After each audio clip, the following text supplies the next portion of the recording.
Shabbat Shalom, Shabbat Shalom. Good morning, Mishpacah. Good morning to some, afternoon, evening to others, wherever you may be.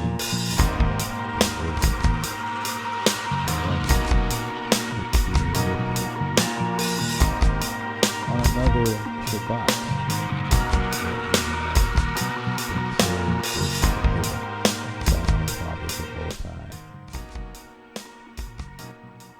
you know, we've come through this week and we didn't have to make it. Most High could have taken us at any given time. We did not have to make it. But here we are, and we've made it through this week. And how are you, family? We're all still here. So anyway, we're going to be changing our setup around in here. So this morning, I'm going to bring to you Rebbe Yona Golab teaching on Masonry in the church, communing with the powers of darkness. Because I have come across and continually come across Hebrews who are still in the church and they're participating in Masonic rituals, or they are Masons. And I have seen some who have come out of the church and into this truth, and have not yet let go of the Masonics. So we're going to listen to Rabbi teach and talk about that. Bring you up to date. Mama is still in the hospital. We are in the process of working out her insurance, so that we can move her to a nursing facility here back nearby the house. We'll eventually going to try to get her home, but we have to bring her to a 24-hour care facility first. It's the only way the hospital is going to release her. So we get her there first, let her sit there for a while, and then we'll get things ready here in the house, and we'll try to bring her home. Outside of that, there's not a whole lot more. If anyone is dealing with Alzheimer's, dementia, or if you've had any sort of situation in your family where a person is having difficulty with their cognitive abilities, being able to recognize or stay focused in the conversation, I was going to play a portion of our last conversation, which I may do at another time, but not right now. I have some other things that I have planned out for today. No work, just move a couple things around. And we're going to get into this with Rabbi Yona, and we'll come back a little bit later on. But before we do that, let's look at this, because we have to do this fair use situation, because it's for teaching and things like that. Now, when I do a live, and you see me doing the live, get in on it if you can, because you, just like the last one when I did Watch Stacks, was doing Watch Stacks live. I was only planning on leaving it up for a couple of days, but after doing the fair use, and we're stopping in between, we're talking about it, things that were going on, things that I noticed that were happening during the time of Watch Stacks, and because being a kid of the 60s and knowing, or being a kid in the 70s, and knowing what was actually happening because I was there. So we got hit with a copyright infringement, even after putting up all the FBI warnings and the breaks in between and all the talking and all that. So I took that video down because YouTube will block our channel again if we if someone's complaining about their material being used. The individual came onto the channel, spoke to me, and then left, and but did not look or watch any of the video. It was just in at a particular time when the barcades were playing, and I had did this FBI warning, federal law thing, fair use thing right after that, but they never saw that.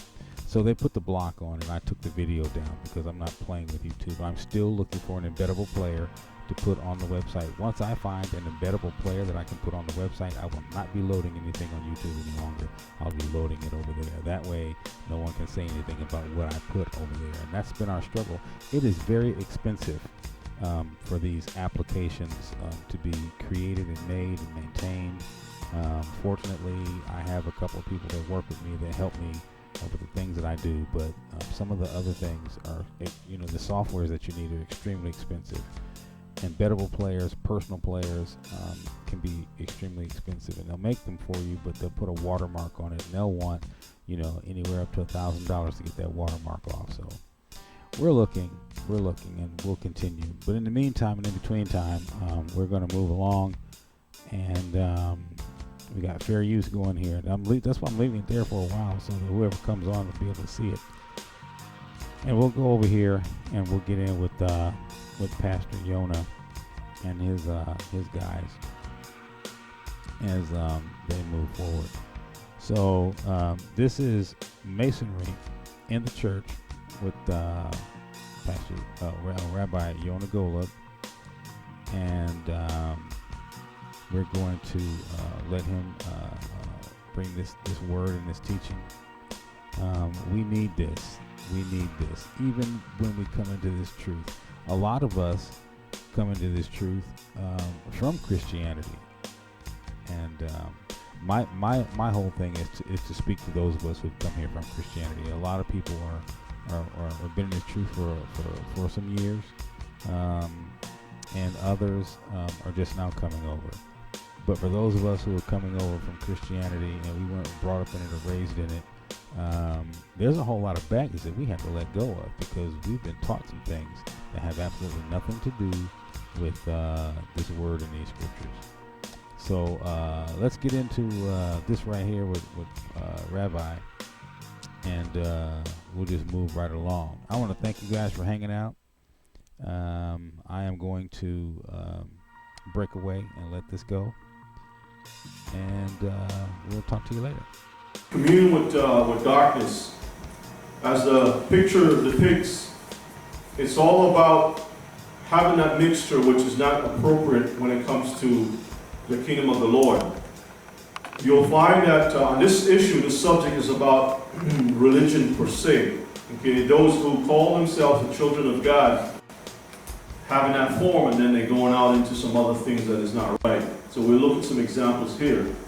Let's go to the first slide, and we'll look at that text. 2 Corinthians 6:14. Be ye not unequally yoked together with unbelievers. For what fellowship hath righteousness with unrighteousness? And what communion hath light with darkness? So it's asking a very important question, and I think that you all understand that, and it seems easy on paper. You read it in the book, it's not a problem. But when it comes to the action of what you read, that's where the trouble comes. That's where the difficulty comes in. I want us to turn to the book of Jeremiah. It's not going to be up on the screen. And just a couple of texts we're going to look at. But Jeremiah 43, we're going to read from verses 13. Now, many of us have, or all of us, I should say, are accustomed to going to different places of worship, visiting with either family members or ourselves going. And as you go, you see certain structures that distinguishes itself from other structures. In other words, you know what a church looked like versus the way it's designed versus, let's say, a federal building or something like that. Okay, it's a different structure. People design structures for various reasons. All right, a ship is made to travel through the sea. A plane was designed specifically to travel through the air and such like. And buildings of worship are designed for a spiritual content. Okay. Jeremiah 43 and verses 13. He shall break also the images of Beth Shemesh, that is in the land of Egypt, and the houses of the gods of the Egyptians shall he burn with fire. So some instructions was given that you should break also the images of Beth Shemesh, which is the house of the sun, that are in the land of Egypt, and the houses of the gods of the Egyptians shall he burn with fire. So there's a pulling down of something satanic, demonic, that has to be removed. With that said, let's go to Wisdom of Solomon 14. Got 2 verses to read, 12 and 13. Wisdom 14, 12 and 13.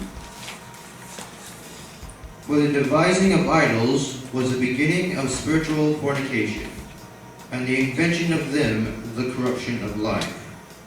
For neither were they from the beginning, neither shall they be forever. So the devising of idols, that's where the spiritual fornication that got us kicked out from the garden, that's where everything started. It begins that breakdown process. Now, what did Satan, what did he say to Eve? Do y'all remember? You shall not surely die. No, before that, what got her Yes, to? God say. You will be as what? God. Gods. No, Gods. Did the Lord say, did the Most High say, that you should not have any other gods? Yet, and I'm not going to pull the scripture right now, but in the book of Psalms it says that to the men, he says, you men are gods. Referring to the men as power. The word God means Elohim in Hebrew, or powers. Okay? Adam was a power. But she wanted to be, he told her, you are going to be a power. Okay? That's idolatry. That's trying to take over a position that does not belong to you. Alright? That was the beginning of disorder. Her role was a supporting role to her husband, not a rulership role. Adam was to be the one head in charge, and his head was the Messiah and so forth. Okay? So there's an order that was structured, and when the devil, Hashatan, introduced this concept, it threw everything out of order, and therefore began the process of where we have things today. Spiritual fornication, okay? And the corruption of life. Let's go to, jump down to verse 16, and read that for me, please. Thus, in process of time, an ungodly custom grown strong was kept as a law, and graven images were worshipped by the commandments of kings. So in the process of time, things that started off wrong, disobedience, has now become popular, that now it's accepted in society. In other words, when you look at the screen, you'll see a lot of rebellion that started in the beginning has now been transformed into something that is acceptable by society. So when you go around to different places, it doesn't bother you. Because right now we're in the middle of transitioning from proper marriage or male and female marriage into homosexual lifestyle. We're seeing this all around us. And all it takes is just a couple of generations to be removed, and now it doesn't bother people anymore.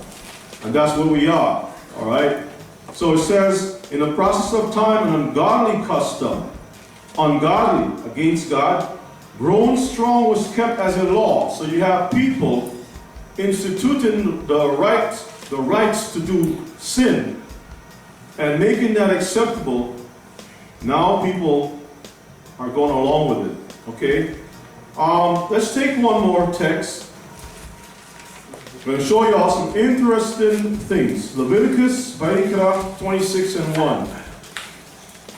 Leviticus 26 and 1. You shall make you no idols nor graven image, neither rear you up a standing image, neither shall you set up any image of stone in your land, to bow down unto it, for I am the Lord your God. All right, so it says in the reading, don't make any idols, no graven image. And the key word that I want to look at here, neither rear you up a standing what? Image. Standing image. This book is called Ancient Egypt. Okay, and in here it has different all the histories, Egyptian histories. Y'all can see this. Okay, so in this book, and you'll see it on the screen too. Okay, there's a standing image right here. You see that standing image? That's a standing image. It's called an obelisk or obelisk. Okay, an obelisk. Each of these are depicted, and you'll see what it says, depicted as Egyptian gods and powers and so forth, okay? Now, we'll stop here with the scriptures. I'll come back to this text again. But on the screen here is the roster for the United Nations of the NGOs, the non-governmental organizations that work with the United Nations, okay? Remember what was the headline of this class? Fellowship with communion with darkness, right? So off the top of your head, should a church, so-called church, those that are supposed to be set apart to do the Lord's business, should they find themselves mixed up with the powers of the world, the governments of the world, yes or no? No. All right, so what we're going to look at here is some examples of the problem of this communion with darkness. So it says United Nations Economic and Social Council. And as you can see, it says Baptist World Alliance. That's the first on the list. Now, what I did was I picked out the names because it's a long roster. So I'm just highlighting a few things here that you can see. You got the Baptists involved in that. You got the Catholic involved with those people. But look who's after that. International Gay and Lesbian Human Rights Commission. Okay? And then it says Swedish Federation for Lesbian, Gay, Bisexual, and Transgender Rights. Hebrew Immigrant Aid Society. These are all the non-profit organizations or non-governmental organizations that associate themselves with these nations, okay, to do different works.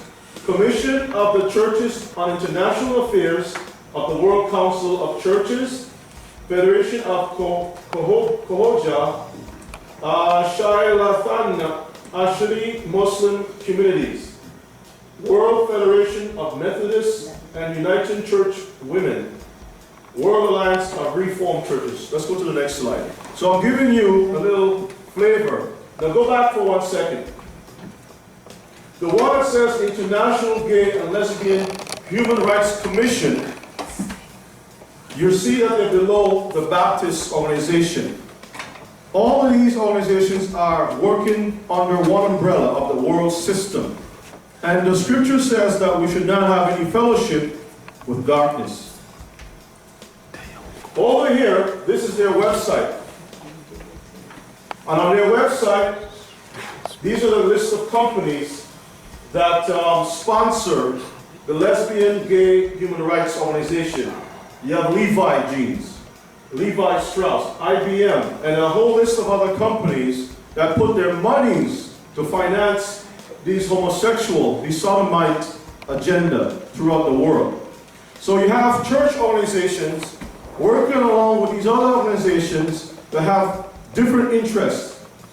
Okay? Now, we know that this is a problem by itself. Okay?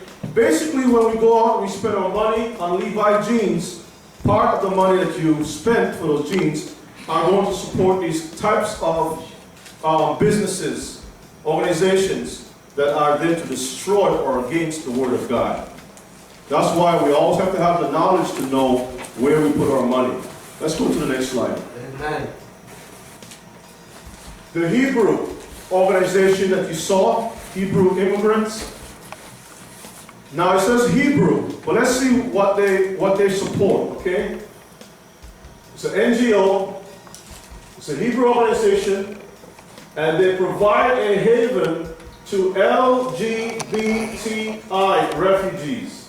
Lesbian, gay, bisexual, transgender, I don't know what the I stand for. Okay? But all these different sins a Hebrew, supposedly Hebrew organization that should be keeping the Torah is supporting this kind of a lifestyle. Okay? Alright, so this is just giving you a flavor. Let's go to the next slide of what we are talking about here. Now look at this. Under the same list, guess who's involved? Do y'all see it on the screen? The General Conference of Seventh-day Adventists are also on the roster, along with all of those other organizations working under the United Nations. Now you think that these people who talk about prophecy so much, why would they find themselves in this type of organization? I give you two examples of the agenda. Okay, the sodomite agenda that's mixed in there. What fellowship does darkness have with light? None. But you can see they are listed on the roster. Okay? So let's go to the next slide. Ancient obelisks. The obelisk symbolized the sun god Ra, and during the brief religious reformation of Akhenaten, was said to be a petrified ray of Aten, the sun disk. It was also thought that the god existed within the structure. It says what? Read that last part again. That the god is what? It was also thought that the god existed within the structure. So the people who erected these things here, let's go back to Leviticus 26 and read that again. Because when the Most High gave us instructions, He knows the hearts and the minds of men. The intentions of the hearts of men. Why they put certain things up. Alright, these objects are not just regular objects. These objects are devices to harbor spirits. Now I have some information that I'm going to dig up from my vault. And this information comes from another organization that's within the United Nations. They act as a spiritual guide within the UN. And in there was a report that was written about this guy who's an architect. This architect designed a lot of banks and buildings in Switzerland and first world countries in Europe and whatnot. And they asked him in the interview a question. They said to him, "We have noticed that your buildings all have left, like your right and left angles. And they want to know, why does your building are designed with such angles?" He says, because the word angle actually came from the word what? Angels.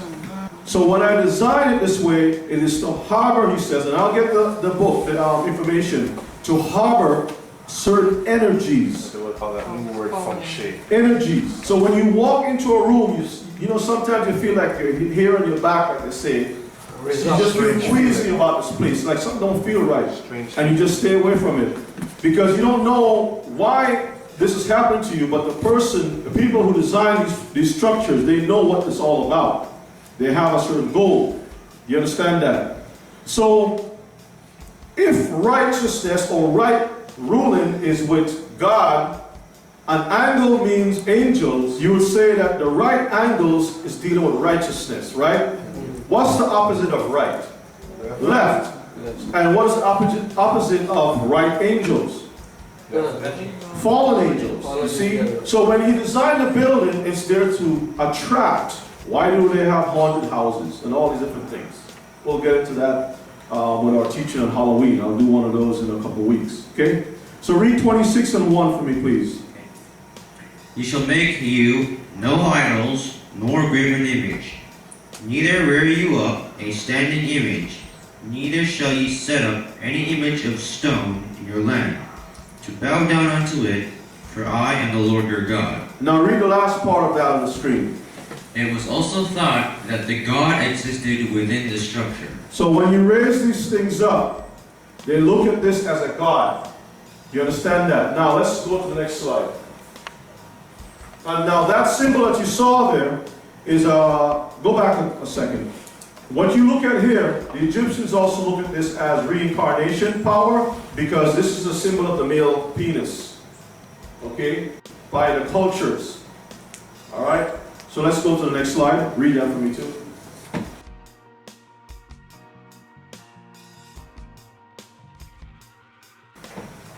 Ancient obelisks. The ancient Romans were strongly influenced by the obelisk form, to the extent that there are now more than twice as many obelisks standing in Rome. All right, stop for a second. So you have an Egyptian god worship system, okay? But then you see a transition now to Rome. We'll see why that is. And I'll tell you off the top, because Rome is the mother of this whole system that we exist in right now. So they took the system from Egypt, and now they have more of the same Egyptian, the ones that was made in Egypt, is now found all over Rome. So go ahead and read the rest. There are now more than twice as many obelisks standing in Rome as remain in Egypt. All fell after the Roman period, except for the Vatican obelisk. Except for where? The Vatican obelisk. The one in the Vatican. Now, isn't the Vatican supposed to be where the righteous supposed to dwell, the priests, according to their teaching and understanding? You understand that? So what is an obelisk doing in the Vatican? Continue reading. And were erected in different locations. Okay. Let's go to the next slide. So this is the Vatican. And there you can see, all right, the same Egyptian penis, you would call it that, God that they worship, which they believe gods reside in that. Not the God of Israel, because God already said to us in Leviticus 26 and 1 not to do those things, not to erect anything. Right? And then on top of that, what do you find? A cross. All right? So you know all this is wrong. Confusion. Now, by looking at this picture, what does this remind you? Does this remind you of some place you've seen right here in America? Yes. All of the government buildings, the Capitol buildings in America, all are structured patterned after their mama, which is the Vatican. Okay? Whatever mama does, they do the same thing too. Children do. And it's all Latin on the front of the building. Can you see that? That's why when you go to these, you go downtown of any state, you will see it's Latin in the front. The structures are pretty much the same way because they are no different. They're an offshoot of Rome. Yes, we speak English, but you find this all over the world. Let's go to the next slide. Re-erecting the obelisk had daunted even Michelangelo, but Sixtus V. Sixtus the Fifth. Sixtus the Fifth. Now that's a pope, Pope Sixtus. Okay. Was determined to erect it in front of St. Peter's. Okay, so you wanted to have that thing erected there. All right. Continue. Domenico Fontana, the assistant of Giacomo della Porta in the Basilia construction, presented the Pope with a little model crane of wood and a heavy little obelisk of lead. Go ahead. The re-erection scheduled for September 14th, the Feast of Exaltation of the Cross, was watched by a large crowd. Now, if you notice carefully, the day that they chose to erect this, this obelisk in Rome was a feast that they already have set up specifically to adore the cross. You see, and it had a large crowd. So people was already gathering to celebrate the worshiping of a cross, another symbol of that it was erected that the Most High says we should not have. You understand that? Let's go to the next slide. So here goes the Pope. That's the Pope John II, the one before. And then you can see a large crowd of people in the square, and you can see the obelisk right in the center. Okay? Let's go to the next slide. This is a square. This is where the people gather. And it's very interesting how this is designed like that, going all the way down. This penis, this canal here, is symbolic of the woman's body. The womb. Going down, and you can see the water is down there. You see? The water is at the end, like the womb. So all these things are symbolic, but look at the way this is structured. Look at the way it's structured. There's a country that speaks a language that we all speak today, whose flag has something called a Union Jack. Do you know what country that is? United States. A country that speaks English. England, the United Kingdom. Flag. Their flag has the same Union Jack on it. Okay. Because it all comes from the same mama. Because when Rome had control of England, it was called Britannia. Britannia is the Roman form of, the English form today is called Great Britain. Okay, but back then it was called Britannia. It was a Roman province. Okay, so let's move on, next slide. There it is closer. All right, you can see the obelisk right in the middle. This is an actual Egyptian one. Brought in from Egypt and erected here in the square. All right, so you can see all these statues. The Lord says don't make any graven image, but I got them all around. And then you have this thing right here. Sun. You see the sun verse, the rays of the sun? All sun worship. There it is again. These are where the idols were. This is the opening.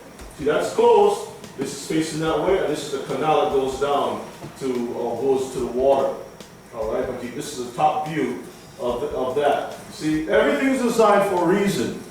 All right, let's move on. Next slide. This is a postage stamp. So you can see, even on the stamps, they have the same obelisk, and then you can see the cross right at the top of that, in the pinnacle. All right, let's move on. Next slide. All right, read that for me, please. The tallest Egyptian obelisk is in the square in front of the Lateran Basilia in Rome at 105.6 feet and a weight of 455 tons. All right, now take a look at this. There's one, the tallest obelisk is in a square where one of the churches are in Rome. Very important part of the Vatican. And there's an inscription on the bottom here. Now you can see all these Egyptian hieroglyphics all around it. Okay? And on top of it you can see over here these images and a cross. And over here is Latin. We're going to go to a close-up to see. You want to know what this, why would the Vatican want to have an obelisk there? All right? There shouldn't be at all. Let's go to the next slide. This is what's in the bottom over here. It's dedicated, citation to who? Emperor Constantine, the head who started the unification of the bishops together to form the Catholic Church. The one world, one world system at the time, which now has been transferred to the rest of the world. All right, let's go to the next slide. So you can see Constantine, and right above it, all these symbols, Egyptian hieroglyphs, all over it. Now, Herod himself, back in the day, wanted to show himself, and he was an Edomite, tribe of Esau. But he was put there by Rome, and he wanted to show himself off as if he's a little god himself. Okay? Read that for me, please. Not all the Egyptian obelisks in the Roman Empire were set up at Rome. Herod the Great imitated his Roman patrons and set up a red granite Egyptian obelisk in the hippodrome of his new city, Caesarea, in northern Judea. This one is about 40 feet tall and weighs about 100 tons. It was discovered by archaeologists and has been re-erected at its former site. Okay, so we can see that they brought this foolishness into the land of Judea, of Israel. See? And guess what? It's still there today. Now you think if those people in the land right now were real Israelites, real Jews, what would be the first thing they would have done? They would have broken all this stuff down and tear it out of there. But you'd be surprised, there's many more of those things over there. Let's go to the next slide. Read that for me, please. Catholic founding fathers, the Carroll family. Okay, hang on a second. Now what this is, you know this country called America has certain people to call founding fathers, right? But behind the scenes there were other people who helped establish this country that you don't really hear too much about. These are the people that you need to really keep an eye on, okay? It so happened that, as I showed you, the Vatican bringing in this Egyptian power, and being that they transferred their ideologies to the rest of the world, which we'll see, here now the same system is coming to America by way of the Vatican's disciples, called Jesuits and priests and so forth. So go ahead and read that for me, please. George Washington, Thomas Jefferson, John Adams, James Madison, Patrick Henry, Benjamin Franklin, nearly every school child recognizes them as the founding fathers, signers of the Declaration of Independence, framers of the Constitution, heroes of the Revolutionary War. There were a great many more founding fathers. However, even if their names are not so familiar as the above, several of those lesser-known men who played key roles in the creation of the United States of America were Catholics. There were what now? Were Catholics. Catholics. So when they talk about church not being tied up with state, they're lying to us.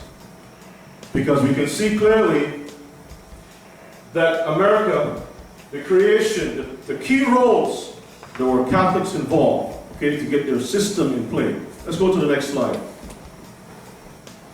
Now let's take a look at this individual. Remember the headline, the topic says what? No communion with who? Darkness. Darkness. Who all know this lady? Famous Ellen G. White. Ellen G. the White. Ellen White. Okay? And you can see that this is copywritten by the Ellen G. White estate. She has an estate where all her documents are preserved at a museum. Okay? All right, let's go to the next slide. This is her gravesite. Take a look and see. Wow. What is a Seventh-day Adventist who's supposed to be a prophetess? A prophet should know the words of God. When God says not to do, they should be the ones to stand up for the Most High and say, we're not doing this. Why is it that her gravesite, and this is her husband, this is her family's gravesite, but this is her husband, James White, and you'll see hers too. Why is her husband's gravesite, why does it have an Egyptian obelisk on top of it? As you can see. They all mixed. Y'all see that?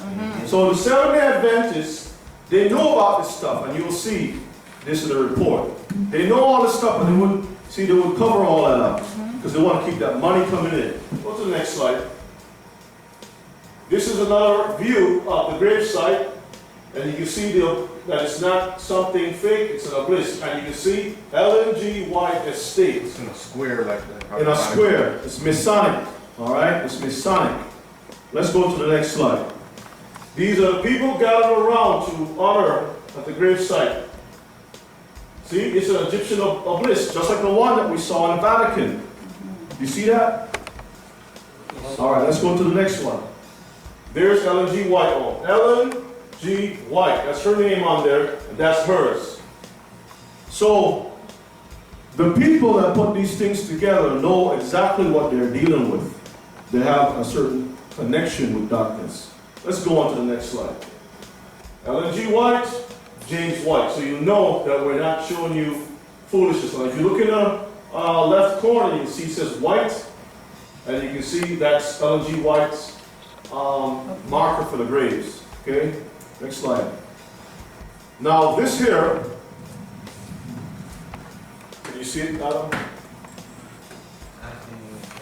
All right, I'll read it. Ellen G. White Estate letter. This is a letter that was asking a question. Obelisk on Ellen G. White's grave, September 15, 2008. Dear brother, thank you for contacting the Ellen G. White Estate. There is indeed an obelisk on the family plot. You see what it says? There is indeed an obelisk on the family plot where Miss White and her husband are buried, though it is not the tombstone for either of them, but rather serves as a family marker in the center of the plot. Some people have expressed surprise and concern to find an obelisk on the White family plot because of the obelisk connection to what? Pagan worship in Egypt and to other questionable associations. Evidently, however, many people in the 19th century didn't think this was a problem. Adventists of that era seems to be among them. So they're giving you an excuse. They first of all acknowledge that that's connected with pagan worship, demonic stuff. But then they counter it with some softening by saying, well, you know, the people were ignorant back then. No. They were not ignorant of what they were doing. Let's jump down to the last part of the page. So why your bliss? Evidently, she did not regard it as inherently a Masonic or pagan symbol. So that means that she knew about it. Regardless of the fact, whether known to her or not, that Masons and what? Sun worshippers had what? Used it. So when we look at that, we know it's connected to sun worship. She was involved in it. So when you see we talk about come out of her, my people, it is exactly that. But you would attend these places of worship and you be so ignorant that take them to me. So you that are stupid and ignorant are going to look at it as nothing. But the people who spend their money to put that there, they could have chosen anything. They could have put a rock, just any old rock there. But they got one designed specifically at ancient symbols for a reason. Because they know exactly what they're doing. Alright? Because Masons keep their things secret from the rest of the public. Alright. The cross itself was once an abhorrent symbol of Roman oppression and cruelty. You hear what it says? The cross. So we shouldn't be using no crosses. Because it's a symbol of what? Roman oppression against who? Our people. So when our people take up these demonic symbols, we are in cahoots with them. But today Christians around the world hold it as a symbol of what? Our redemption through Christ. Hogwash. Yeah. Symbols may change their meaning. Let's go to the next slide. This is a book for kids that they put out. You can, it's an internet, what do you call it again? An e-book. It says Ellen White Visionary 4th quarter 2012, last year, for children. See, they call it kids. There's war going on. Then you got a picture of the devil, supposed to be a little more darker tone complexion. And then you got the Caesar Borgia, the white Jesus, in a pink complexion. And then all people, the Israelites, are caught between the two. Right? So they put this thing on. Ellen White's book, The Great Controversy, gives us the inside scoop about the Great War. But tell me what's wrong with that picture. There's an eye. There's a what? Eyeball. There's an eye, and what's around the eye? Sun ray. The sunbeam. Remember the same sun cross that was around that sun, that penis symbol in the Vatican? Do you see that? Let's go to the next slide. Now, the top part is part of the magazine you just saw. The bottom part is from the dollar bill. But you can see the connection. You see the eye, and you see an American dollar bill. There is a Latin, which is what language? The language of the Roman Empire, on the bottom. I know it's Quietus. Novus Order Circum.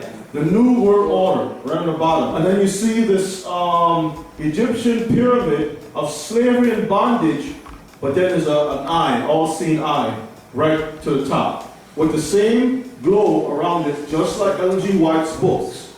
And he's announcing the conception. The conception of the New World Order. World without God. The word secular. New World, secular world. Without God. It means without God, yes, that's correct. Let's go to the next slide. Now, this is part of the book. I just want to look at this little thing here that I highlighted in this book. I met Jesus Christ in the pages of the Great Controversy. You see what it says? I met Jesus Christ in the pages of the Great Controversy. We should be meeting the Most High, not in the pages of somebody else's book. You see how they mislead you. The Great Controversy traces the conflict between Jesus and Satan throughout the church's history, right down to the victorious climax of the Second Coming. First published in 1858 as part of the Spiritual Gifts volume. The book began with a vision Ellen White received in Lovett's Grove, Ohio. Grove, there you go. So you can see that the books were designed and put out there for a particular reason. Let's go to the next slide. I want to pick up a little speed here. When the book was produced, it was what? Sold door to door. Did the apostles, disciples, did they go about selling books? They didn't do that. They brought the word to the people. They didn't say, hey, come and buy a book so you can know about the Most High. It's free. This is a Seventh-day Adventist church in Florida. What's wrong with this picture? Can you tell me? It's no different from a Catholic church. Let's start from the beginning right here. They show you Christ in the sun with the same flame like you see on the other pictures, right? But then look at the way they're building the ship to the top, like a pyramid. Do you see the pyramid right there? And then look in the middle. See the obelisk right here? There goes the obelisk. The point to the top and the middle. Wow. So you're thinking that you're giving praises to that white Jesus, white minister, white Jesus, but you're not realizing that you're giving praises to a standing image that the Most High says in Leviticus, Vayikra 26:1 to stay away from. Let's go on, next slide. So those lights represent the have on the thing. Yeah, and they position these where the sun when the sun rises, it hits it. So you're always worshiping the sun. All about sun worship. Let's go on to the next slide. There goes a Grand Master of Masons medallion. So you can see it's a Masonic medallion, and the Masons, the Freemasons, these are like the top-notch people who deal in society. You can see the symbol of the sun right in the middle, with the rays of the sun and a pyramid. Let you know the source of this witchcraft, this power came from Egypt, but Egypt didn't get theirs from Egypt. Egypt got theirs from Babylon, with Nimrod and the building of the Tower of Babel. That was the first erected standing tower. Okay, let's go, next one. This that you're looking at here is a lithograph conceived by James and Ellen White back in 1874, a drawing, the way of life. And if you look, you can see the Garden of Eden supposedly being kicked out, the sacrifices, the priests, the Jesus that they worship, the disciples and all that stuff, and the kingdom to come. But look what's in the background. A tree split in two. The eye there. And guess what's behind that tree? Eyes. One eye. Watching it. Now, when did God say that he ever had one eye? Huh? Unless he's a, I don't know. Cyclops. A cyclops. You see what I'm saying? So you can see these images, and this is put by Ellen G. White. Look at how the shadow falls to the left. Oh, that's interesting. If the sun is facing That's right. from the front. That's a good, yeah, that's very good. Thanks for pointing it out. The shadow is pointing to the left, not to the right. You see, to the side. It's kind of crooked. All right, let's go to the next slide. Seventh-day Adventist pyramid-shaped logo. You see how it's designed? Like a pyramid. The flame in the middle, the words, everything is set like a pyramid. So they have a subliminal message. There goes the family ministry. How it's set up with the lights flashing around it, okay? And the same pyramid again. Next slide. There goes the ministry again. Once again, as a pyramid. And the yellow, which symbolizes what? The sun. Okay? The sun. And these are elements. The sun, the fire, and the water, whatever it is. These are all Masonic messages that they're portraying here. Alright, let's go on to the next one. There goes another one of their books. And you can see the one eye. Why not show a man with two faces? And there goes the pyramid, and the eye is coming out. And it's to the global mission to get the whole world into that agenda. Do you see that? Let's go on to the next slide. I want y'all to really see this. Let all your acts be such that you would not be ashamed to meet them in the judgment. God's eye never slumbers or sleeps. This all-seeing eye is ever upon you. That's one of the manuscripts from the Ellen White People's estate, okay? When in the manuscripts, you can go there and you can see this is some of her writings. Let's go to the next text. A faithful record of all their works is daily made by the recording angels. All their acts and even the intents and purposes of the heart stand faithfully revealed. Nothing is hid from the all-seeing eye of him with whom we have to do. And Saul was giving you this reference to an all-seeing eye. That's Masonic. Let's go on to the next slide. This is Jehovah's Witness. The cover of a Jehovah's Witness book. The Divine Plan of the Ages. That sounds like Ellen G. White's material. Yeah. If you have to close your eyes, you probably think this is Ellen G. White also, because it mentions the ages. My teacher. But a plan is Masonic terminology referring to design and so forth, okay? And you can see this Masonic symbol right here, as shown in the Great Pyramid. This is Jehovah's Witness. Let's move on.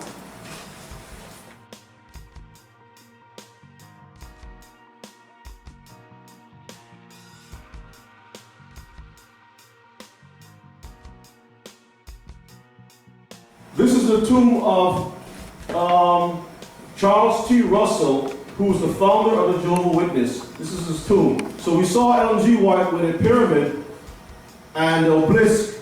Now you see this guy with the pyramid and a capstone. You see how it's designed? The capstone on top where the eye is supposed to illuminate.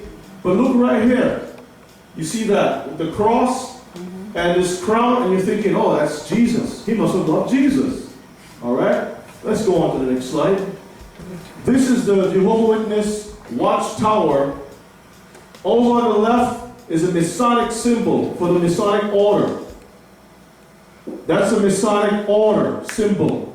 So what you saw on that pyramid is a Masonic symbol. That's the actual Masonic symbol here. But look at this Watchtower magazine. Where do you find that same symbol? The top left. Right in the top corner. Do you see it? Yeah. With the Roman laurel, when you go to the competitions for the Olympic Games, what people don't know is that the Olympics were designed to prove yourself worthy as a god. You go to demonstrate yourself as being a god. When you become a god, they put that god power as a crown, a laurel around your head. The green leaves that you see right there. So this is all Masonic. Even that over there is Masonic too, with the cross dagger. See, there's a stuck inside this man's armor. Okay, and then what you see in this corner over here, the sun is rising. All right, because it's all paganism. Let's go to the next. My teacher. Yes. In the scripture, it tells you that God has eyes. They never said eye, they said eyes. Eyes, yes. All right, so let's take a look at her funeral, what do you call it, booklet, okay, when she died. Once again, I put the Masonic symbol to the top so you can see what it looks like. And when you can see here, 1827, 1915, the famous prophetess of the Seventh-day Adventist Church, who is also affiliated with the as a non-governmental organization with the United Nations, supporting all this other foolishness. You can see the same symbol right over here on Ellen G. White's booklet, okay? These are all messages for those who are in the know of what's going on. Let's go on, next page. This is Jehovah's Witness plan now. Divine plan of the ages. So this is a chart. You can go to their information and you can see this. But look how they start to show you those so-called dispensations of time up to when the Messiah is to return. They show you a foundation stone laid, then it's built up like a Masonic project, and then the light is still shining. You see all these stones in the corner?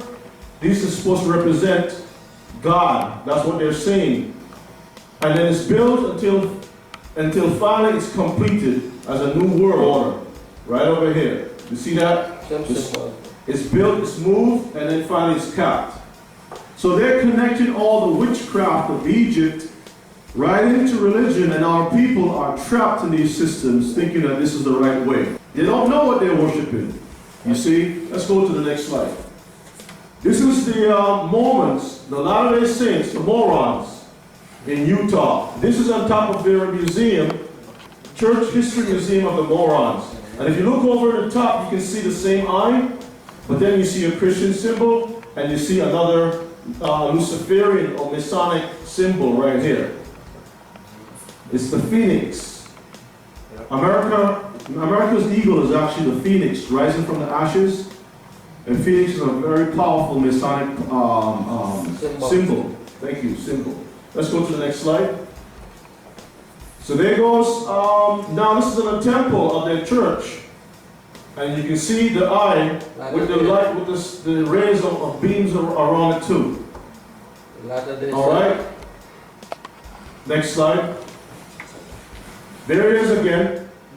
And you can see right to the top, Church of Jesus Christ of Latter-day Saints. So you know I'm not showing you some other building, but this is exactly what it is. So these churches are supposed to all be different, but how come they're all connected that way with the same symbols? Children. Yes, Sean. The same Church of the Latter-day Saints is affiliated with the whole slave trade. The whole slave trade. And they're the ones that have all the records of all the slaves, do they where get the their families are and everything, the names In the and shit, all that stuff. If you need to find out history, but like get information as to the tribe or the slave or what ship you want, everything, they have the Yeah, records. thieves, robbers and thieves, yes. In those caves. If you ever notice, when you look at it, the majority of the whenever you look at the eye, you go back forward, you see, you always notice it's a left eye.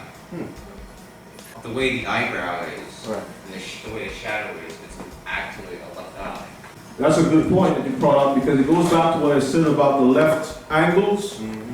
Okay? That he only designed things by left angles. Alright, so let's look at this now. This is supposed to be the Lord's Supper or some kind of a supper or whatever it is. And if you look at the picture, you can see that same thing right to the top of the head. And with light around it, right? So you see all of that foolishness that's there. Do you see that? And this is supposed to be Christian thing. Symbols. Alright, let's move on. Now, we all are familiar with many things in the system in the world. So what fellowship does light have with darkness? But you can see all these businesses have the same symbols. All the supporters. This is just a small example. There are thousands like that. Teacher. Yes. I noticed the other day after I was watching CBS. And if you look at the logo, it's actually it's an eye. It's an eye. There you go. CBS. CBS is just an eye. Oh, yeah. Yeah, that's correct. I'll do a thorough class on that you can see all the different symbols. Let's move on. Now, if you go to this website, you can probably write it down. This is a great source of information there too. Lots of different symbols. People make tattoos on their body and they don't know what they're putting on their bodies.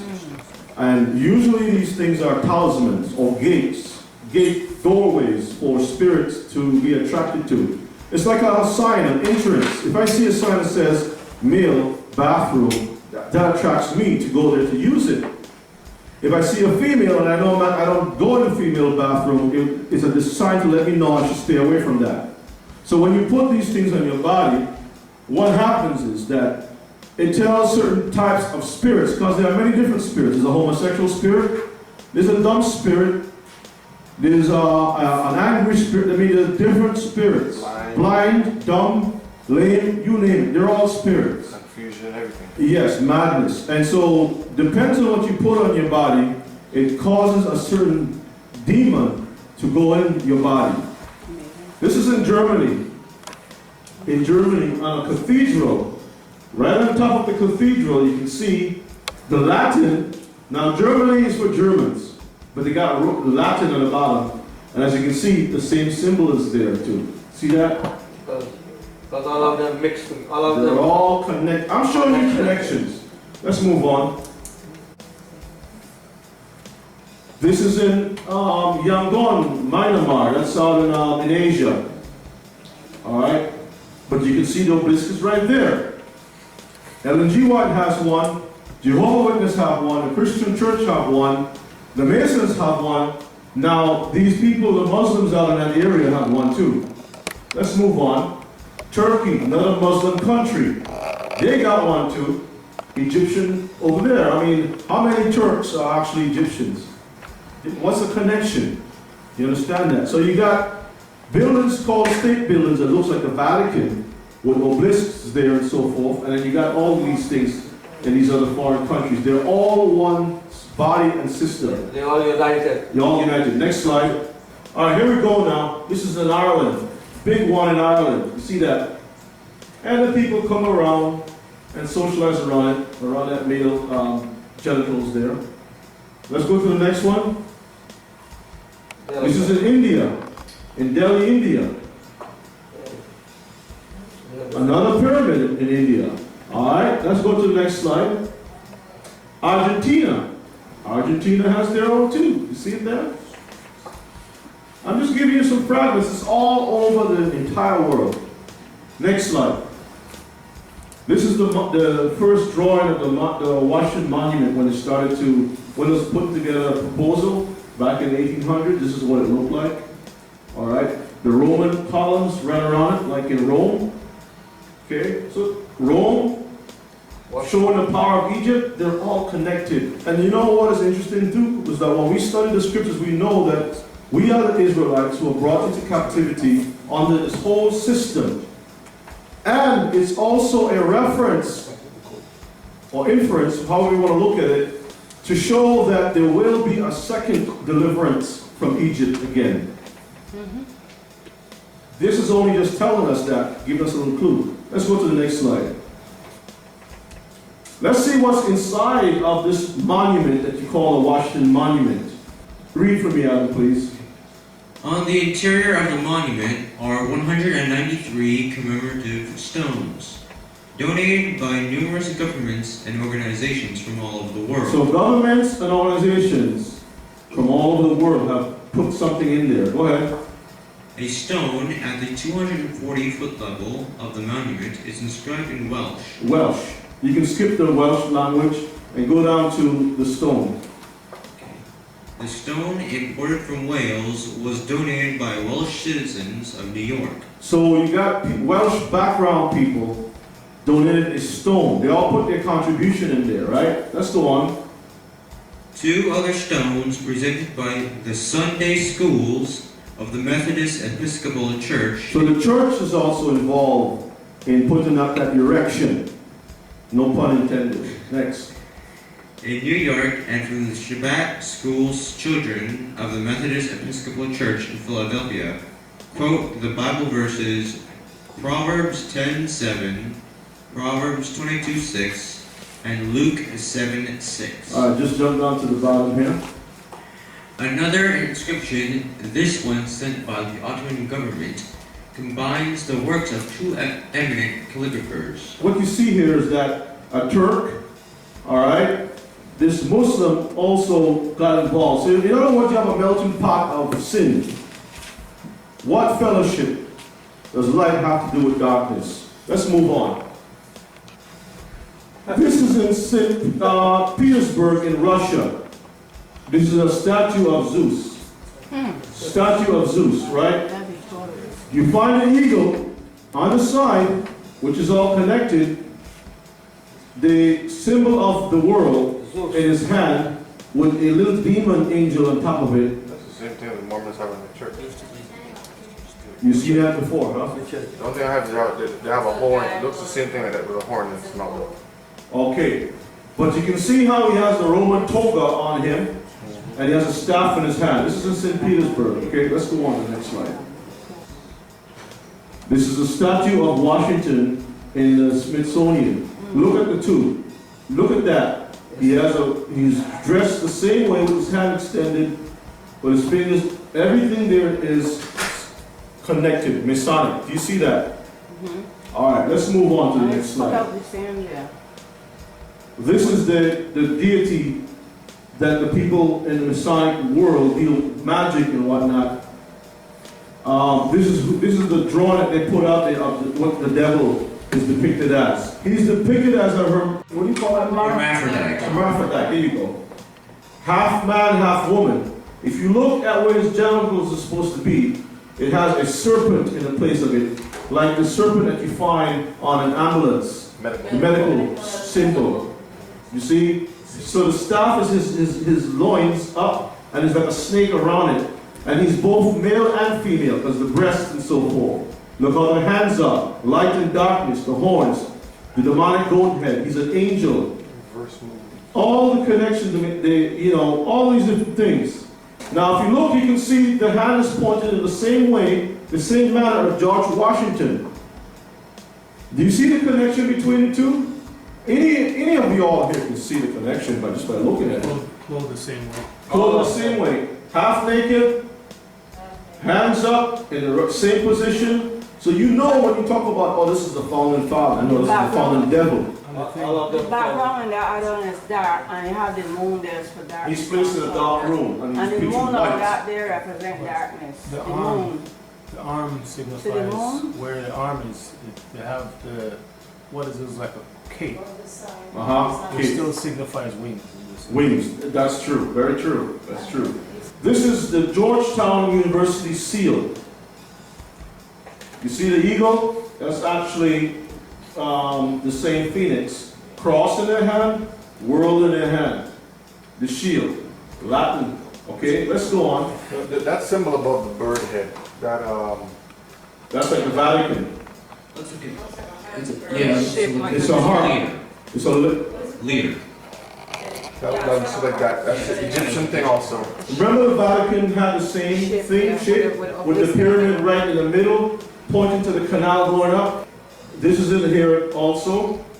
This time the cross is switched, it's on this side. You can see the world, but you can see the Masonic, what do you call that again? Compass right here. You see on top of the head the sun symbol, and the same heart thing that you look at, like he says, the wreath. And the bird is looking to the left side. These are all symbols. Everything is connected. They're all connected. Let's move forward. This is a phrase called Lois Deo, praise be to God, Latin, that was placed in there. It says that this guy had designed this with a combination of Greek and Egyptian architecture. Okay? It was to be 600 foot tall. Then Nebuchadnezzar had a statue that was about that tall too. Okay. The corners, okay, let's go back a little higher, the Pantheon. And over the entrance was to be a tall cloud Washington driving a what? Triumphal chariot. Okay? The cornerstone of the monument was laid on July 4th, 1848. Within the cornerstone rests what? The Holy Bible presented by the what? So the Bible Society that's reading says not to do these things. They're the ones involved in the systems, you see? So this is a picture of George Washington by the Masons. He says, Washington, a master mason. And you can see the symbol in the back, the people, the Masonic stuff. And one thing about Masonic orders, they all have checkerboards type flooring, black and white flooring. There was one particular establishment called a church that had the same patterns within the church that you know are familiar with. But you can see the apron, you see the sun by his loins. Why did he put it there covering his loins? Because the symbol of the pyramid is a symbol of what? The phallic symbol, male organs, you see? So this is a symbol, he's letting you know what this is all about. Let's continue. This is a Mormon stone that was placed in the same monument called Washington Monument, a Masonic stone. Read that for me, Adam, please. The state of Deseret was a provisional state of the United States proposed in 1849 by Latter-day Saints settlers in Salt Lake City. The provisional state existed for slightly over 2 years and was never recognized by the United States government. The name derives from the word for honeybee in the Book of Mormon. The Deseret stone used in the construction of the Washington Monument.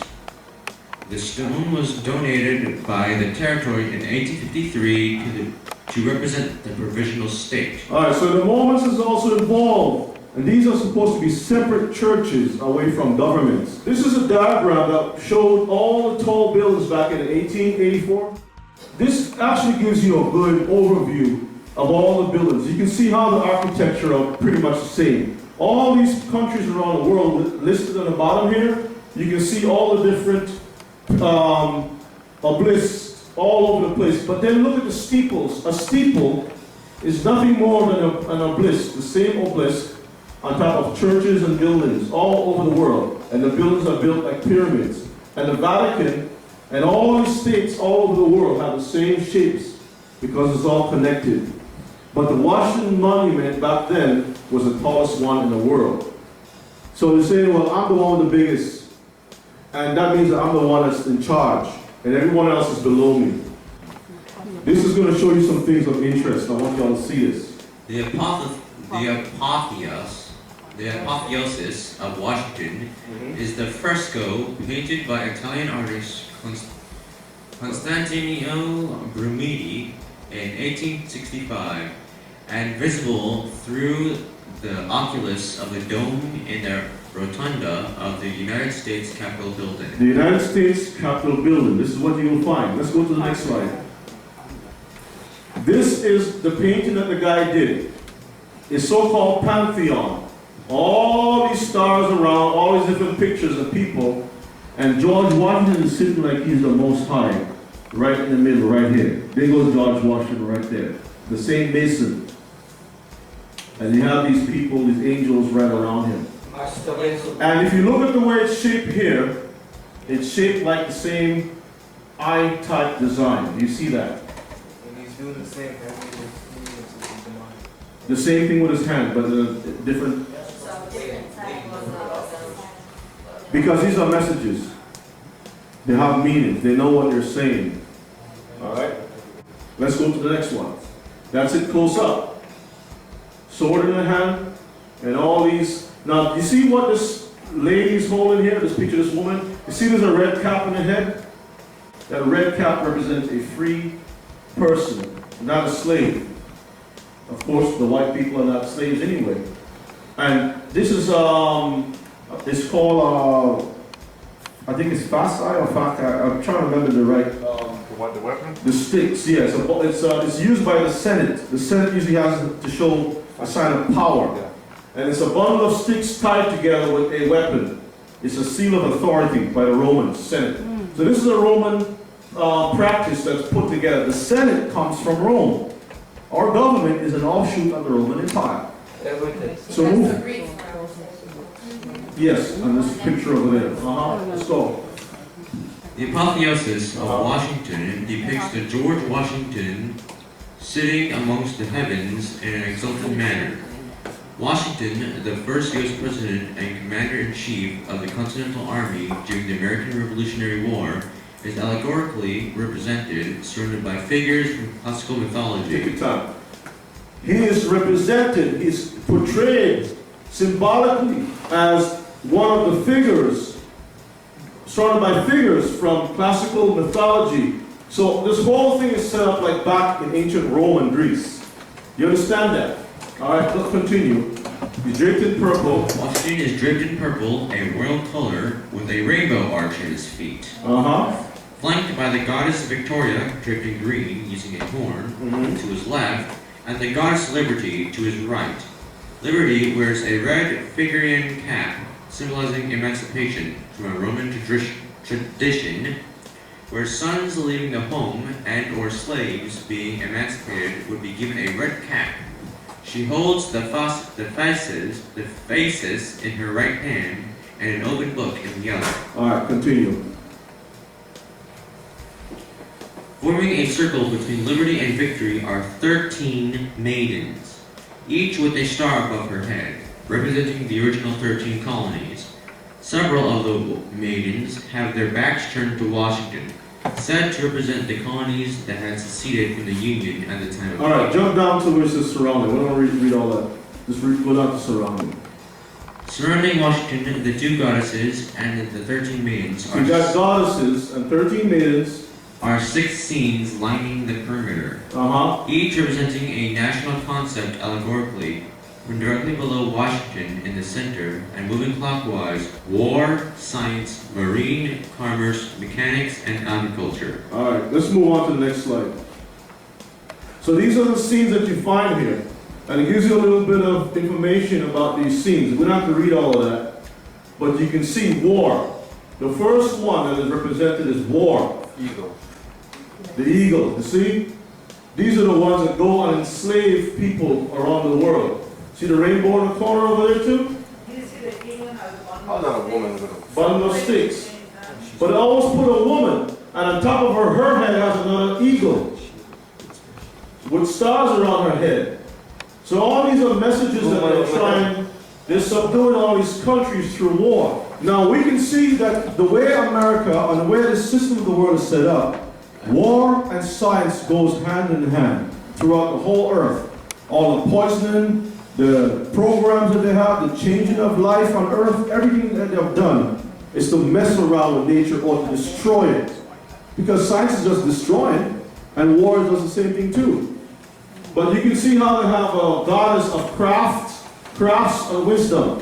What crafts do you think they're talking about? Witchcraft. Witchcraft, there you go. Okay, it's portrayed with helmet and spear pointing to an electrical generator creating power. Then you have marine, because they go through the earth using their ships and stuff.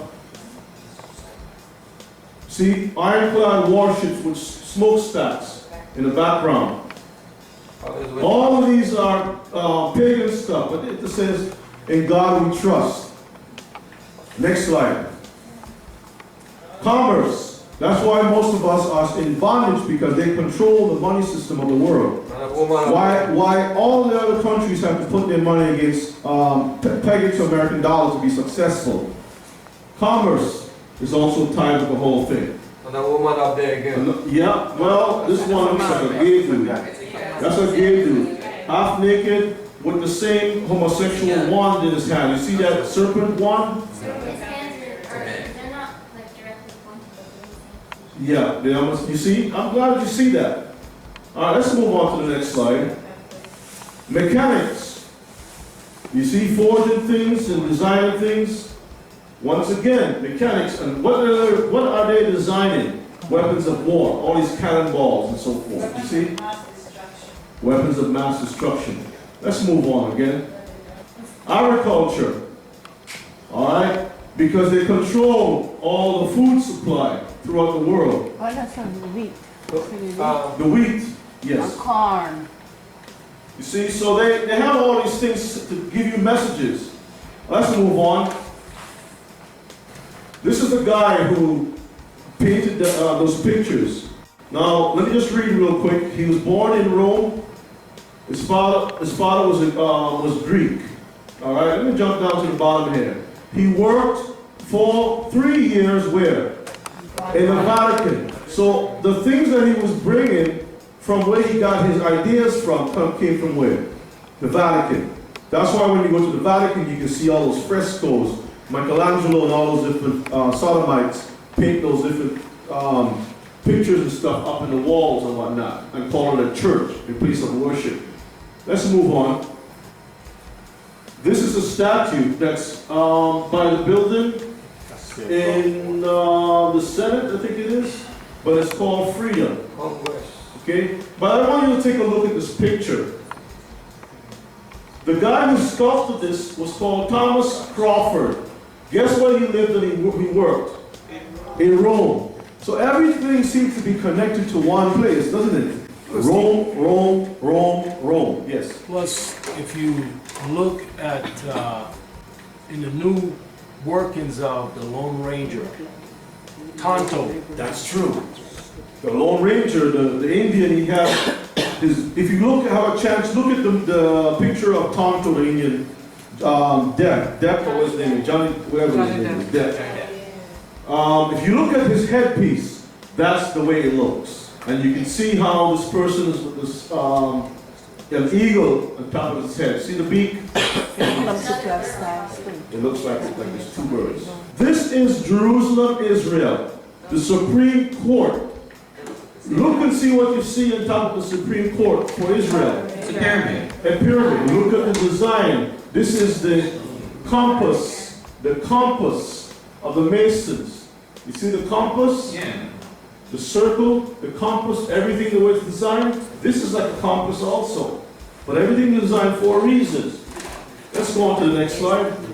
This is what you find inside of that same Supreme Court in Israel. So you would ask yourself, if these people are the true Israelites, what in the world are they doing with these wicked demonic symbols of Egypt? Yes. This is what I was saying while you present that. If they said the Jews return already, right? From Russia, why all these things up there? Exactly. Masonic symbols, as you can see, this is two actual Masonic symbols. You can see the double-headed eagle, double-headed eagle. We'll come back someday and cover some of this stuff. Let's move on to the next slide. Steeples and obelisks. So the Washington Monument, you can see how it's set up. The church steeple, part of the same system. The Egyptian one, the main one, and all of these churches are different variations of the same pagan practice. Do we see that? So it's nothing different. They're all part of the same system. This is what I want you all to see. Let's go. Next. Victory Baptist Church. Baptist Church, look at the symbol right to the top. Do you see that? The same Masonic cross and crown. And you see this? Ah, you noticed that, huh? Good eyesight. Let's move on to the next slide. This is the dragon, serpent swallow. This is also the Masonic symbol, the dragon. And the Bible tells us about this dragon. Okay? And as I said, I'll do some teachings on this early so we can really break the stuff down with scripture. But I'm just showing you some pictures right now, as you can see. All these different demonic symbols. That's all here. Let's move on. And then, once again, more Masonic concepts. Presbyterian Church. Look what it has on their banner.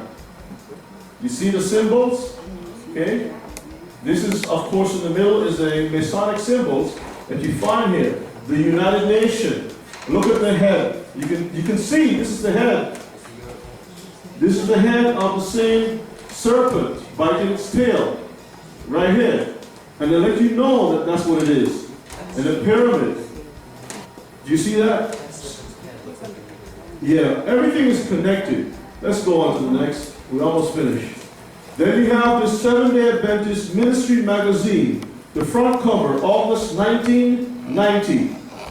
You got the Jesus with his hand sticking out, the Masonic light above his head. All of these Masonic symbols, and look how he's clothed, just like the Zeus that you saw before. One foot is stretched out.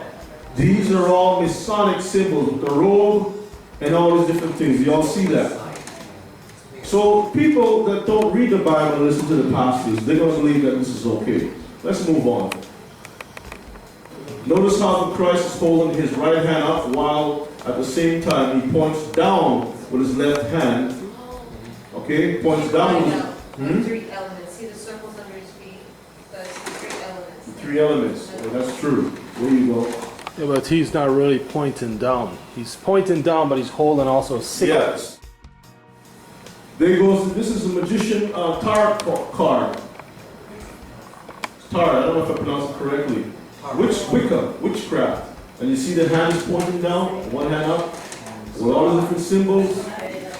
The chalice, the sword, they always have a sword in their pictures and stuff, either through a crown or something. It's all messages. Alright, but you can see, there goes the same pointing down with one hand and pointing up with another hand. Look at these Caesar Borgia crises that the church have. The sun symbol in the middle of his heart, or his heart is a sun symbol. The sun is also around his head. He looks gay, just like this guy over here is gay with his breasts and male organs. Very gay, very soft and feminine. And look at his hands, the way it's pointed. One up, this one is pointed that way. But they're all connected. And so is with the churches. Look at the Seventh-day Adventist Church. We look at the one on the top. But look at this one with the male penis in the middle. You see that solid color? The pyramids? But look in the middle. Look there in the middle, in red, pink. You see that? With the cross, it's the same design. All the way through. Same design. Look at right there. One up here, one in the middle here. Crosses. All these things are Masonic. And we don't know when we go to these buildings that something is wrong. You read the Bible, but you're like asleep. Because that's what they're designed to do. Let's move on. So brothers and sisters, as you can see clearly very well, put the light on, that the people that you call ministers and teachers and leaders, if you are going to drink downstream, go upstream to see what you're drinking from. Because you might not like what you find when you get upstream. Alright? So that's the reason why we do these classes. I hope that you all learned something today in Yeshua's name.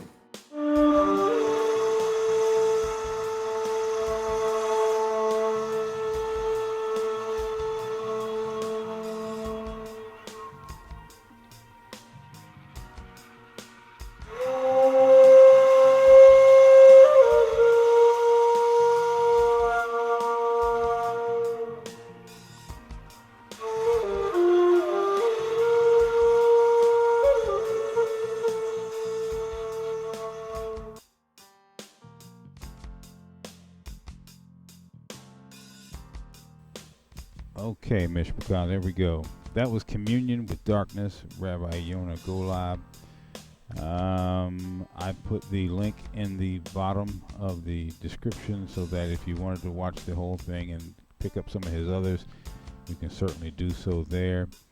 I wanted to bring that just because there's not a whole lot of I hear personally a lot of mishmash going on in the community, but I don't hear a lot of teaching that are brought forth like this. And I have to tell you that even when here, let me get out of there. Let me come up here. There we go. All right. Oh, okay. Let's fix that for you. The sun is coming up.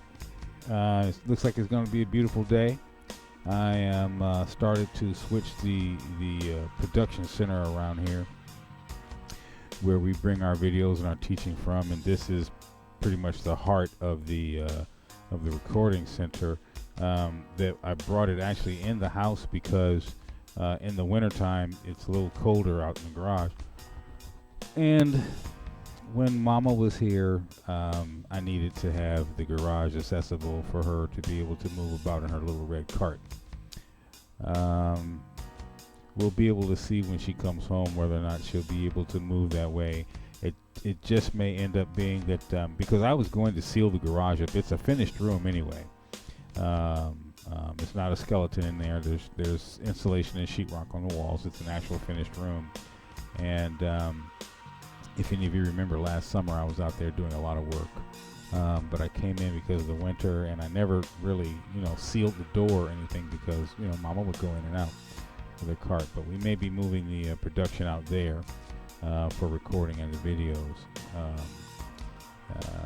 because I hadn't sealed the door. I couldn't keep it warm out there in the wintertime. So I had a gap like this down one side of the garage door that I had. I filled it in with the that expanding foam on both sides and across the top. I had the weather stripping in there, but it tends to move when the door is raising up and down. Mama's going out of her cart. That foam won't stay on the wall, so I wanted to seal the door and just use it as an actual room. And I think we may be able to do that now. Just depends on what condition Mama will be in when she comes home. But in the meantime, it's no biggie. I mean, I move out there summer, move in here in winter. It's it's whatever. We do whatever we need to do. But I wanted to switch this around in here just a little bit because I noticed that every time I'm recording, I get glare. You see the glare, and so I wanted to move some of the screens and things around and kind of alleviate that. So that, we're not looking, because I'm looking in the screens now. I see the other monitors and things. So anyway, that's the teaching we're going to go with for today. Masonry in the church. There's also Pagan Christianity, parts 1, 2, 3, and 4. Go back and look at those. Kind of teaches on, how we ended up with these things in the first place in the church. I want to thank you guys who popped in and hung out with us for a little while. We had my brother, the Cockpit, came on in. William Mosby came on in. Aya came in. So thank you guys, and share it. Let others know, what we're doing over here. We've been here for a while now. If you don't know, Aya, what Obara Bani is, it's Bani Israel. A lot of the Israelites, when they were scattered, some of them, they went different directions. And quite a few of them went and hid out among the Bedouins. And they're showing themselves now and coming back. This is the day. The Father's calling the children from all around the world, all 12 tribes. He's waking us up. And now we're exposing where we are and who we are. And so there's a bunch of Bedouins over in the desert who went and hid out among the Ishmaelites, who are actual children of Israel. And they are of the Abrahamic Muslim faith, but they do believe the same way we believe, and they believe in the Messiah. They just happen to be what we call the Abrahamic Muslim faith. They use Allah the same way we use Yah, and they believe the same things we believe. They just use Allah, speaking a different language. Allah is Yah in a different language. In Arabic, when Muhammad, came and learned things about the faith, he went back and he taught it in Arabic, and that's all it is. People make some big, issue out of it. There are Muslims. There's the FOI, which is here in the United States. That's the Fruit of Islam. That's not them. We're not talking about them. Okay, that's a whole different Muslim. And then if you go over to Mecca, where they run around the black box, and hundreds, thousands at a time, we're not talking about them. Okay, we're not talking about them. So if you look at it and you're confused by Muslims, don't be confused, because if you're going to be confused, you should be confused by Christianity. Christianity has just as many denominations and factions and belief systems, and Christianity is just as whack. Okay, so just the same way that we have those who are Christians who believe like we believe here in this truth, they just haven't crossed over from Christianity back to the truth, but they believe the same thing. Same thing in Islam. Okay, you have some Muslims who are out there, and you have some Muslims who stand with us. Obara Bani, that is the children of Israel who went and hid among the Ishmaelites. That's their family. Nevertheless, it is. It just happens to be, weren't the children of the promise.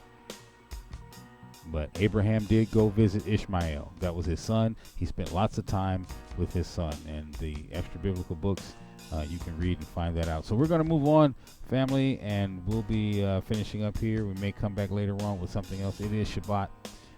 Do want to thank you for hanging out with us. Hope you have a great day, and we shall talk to you later.